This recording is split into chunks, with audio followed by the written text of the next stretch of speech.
Hi everyone, Dr. Payne from Dr. Payne Effects here, and today we are going to be talking about a big pedal.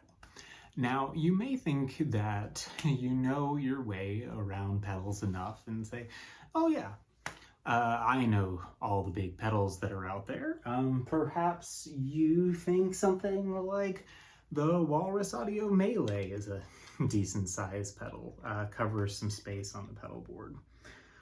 Perhaps maybe you have one of these classic Electro-Harmonix big box big muffs. It can get even bigger than that. Here's the Walrus Audio Yanis, quite a big pedal.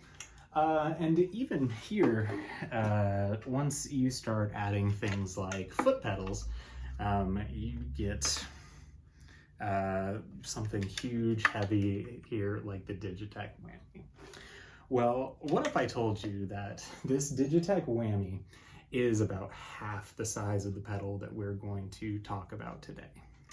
Well, let me introduce you to a Stomp Box effect. It is a single effect, not a multi-effects unit. That is the, I'm pretty sure, largest single effects unit out there. Introducing the SurfyBear Reverb.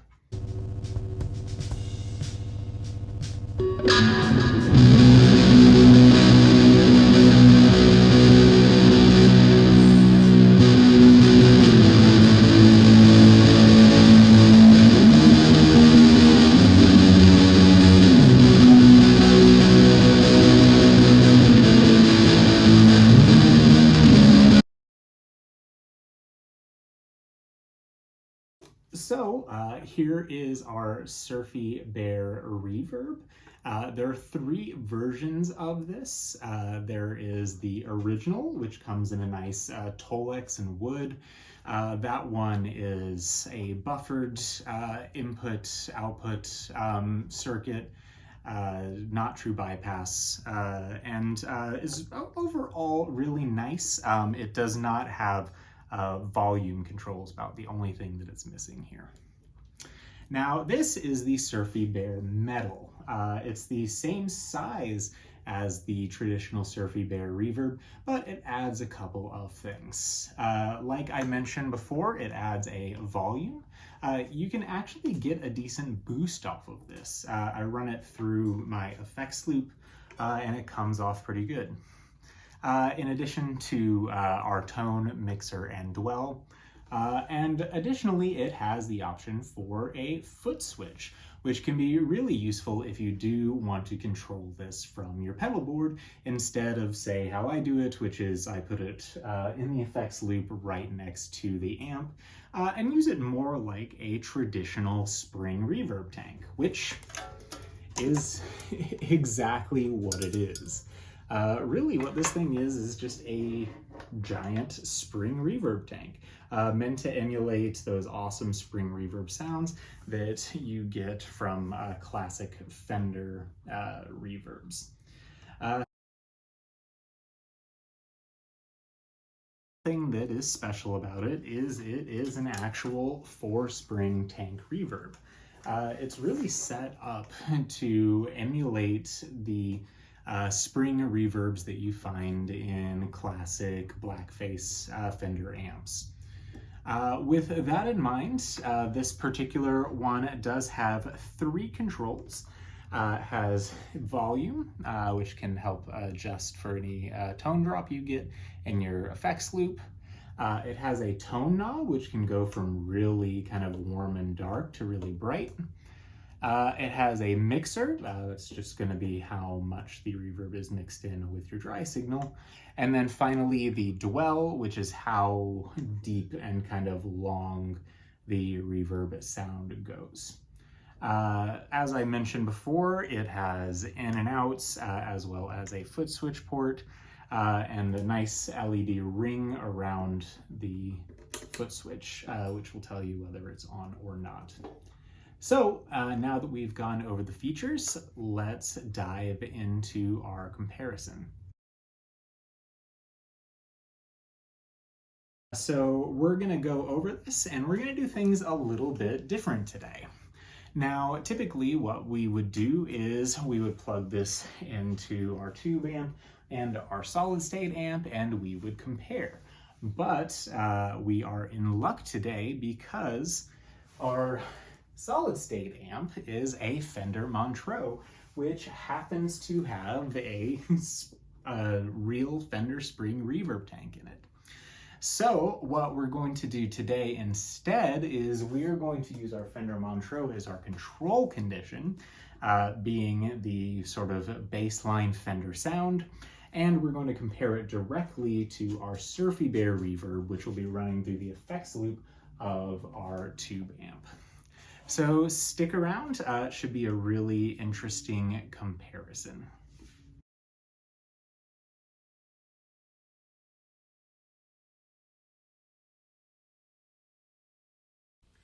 All right, we've got a head-to-head showdown here. So first condition, as always, is our solid state. In this case, as I mentioned before, we will be running the Fender Montreux with its onboard spring reverb. So here is the clean sound. Again, we're playing as usual through our Fender Jazzmaster with the wide range humbucking pickups. So here's the clean sound.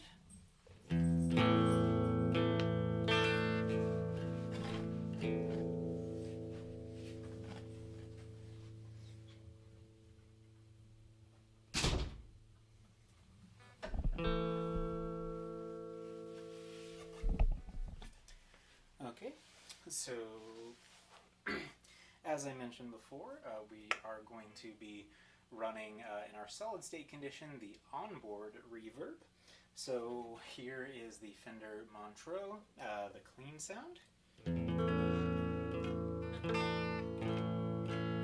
I've got a treble down at 3 and bass up at 7. It's still really bright.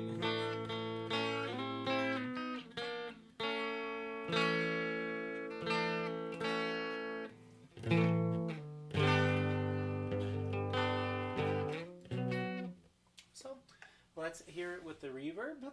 Here is that onboard spring reverb. We're going to set it at about 3 out of 10. So here we go. So you can kind of hear the spring wobble a little bit.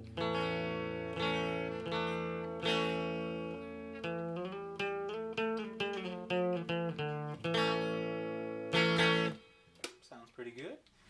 Let's crank it up about halfway between 5 and 6. I really hear the reverberation now.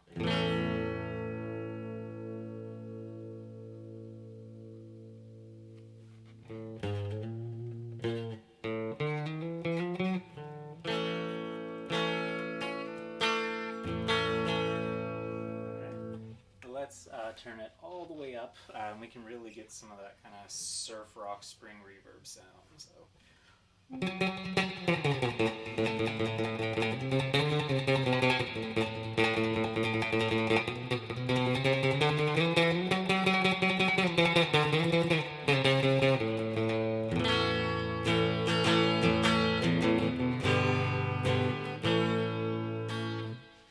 Awesome. So for all of my shoegazy people out there, we are going to add some fuzz.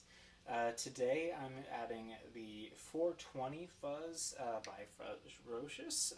Hopefully video on that coming up soon as well. But here it is with some fuzz. Too loud? Cheesy pizza. Down. Alright, let's try that again.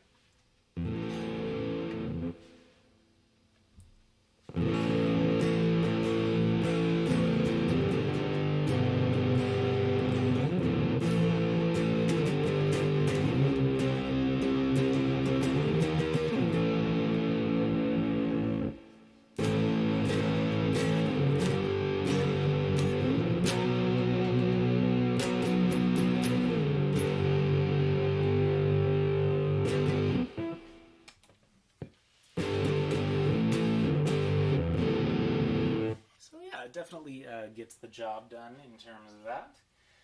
So that is our solid state condition with a classic Fender Blackface spring reverb. So next we will move over to our second condition, our tube amp condition, this time with the SurfyBear.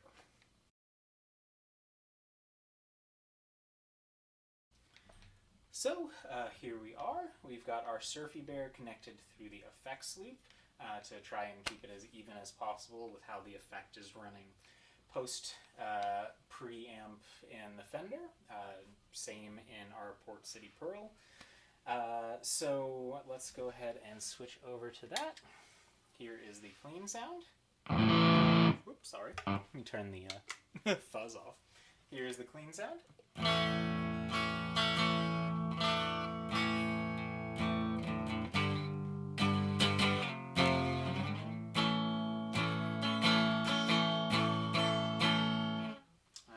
Here is the reverb on. I'm going to turn the volume all the way down just as we get started.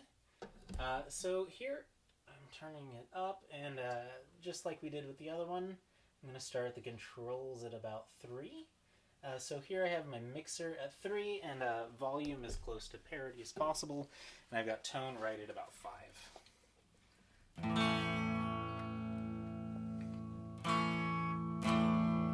So even at this low setting, you can already start to hear a difference. And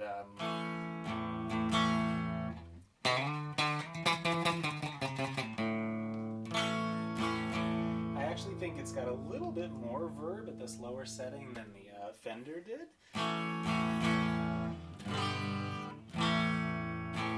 Alright, let's turn that up about halfway on the mixer, and again, dwell, we're going to keep it about 3 or 4. One thing I have found with this is that it does feedback pretty easily. So if you turn that dwell up too high, especially if it's really close to your amplifier, you're going to get some squeal. So here it is with the mixer at 5.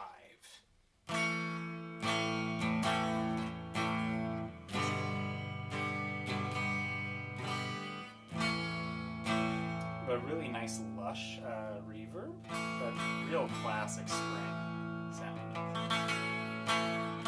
It drips, as they say.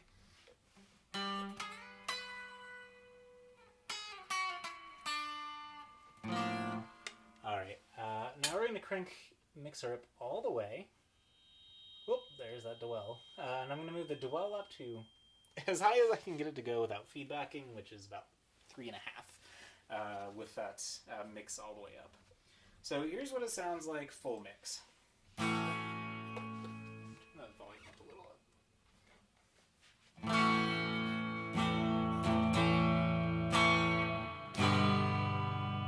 So definitely can get more intense than this sort of classic Fender Montreux reverb. So it has a bit more range even. And again, this is with our dwell really low. Now, one of the things that dwell does when you turn it up is it actually increases the volume. So oftentimes if I want higher dwell, what I need to do is compensate by turning the volume down. So here's a little bit of that sort of surf rock sound out of it. Again, this is with full mix. Oh,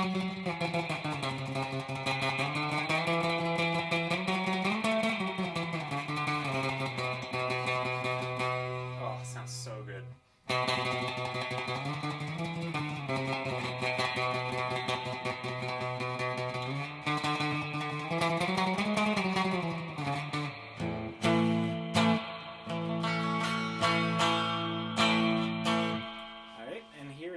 Fuzzrocious fuzz in place.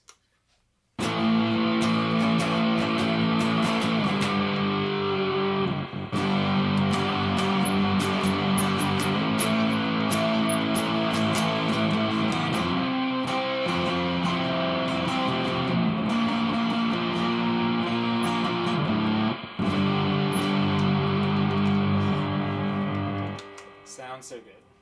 There is a reason why, despite the size and how kind of persnickety it is, I tow it along to every band practice. I will bring it to every show. It is a fantastic reverb. So if you are in the market for something that really gives you that, I don't know why I'm talking so much right now. Anyways, so that is the SurfyBear through our, so that is the SurfyBear through our tube amp. So let's come back together and look at the results.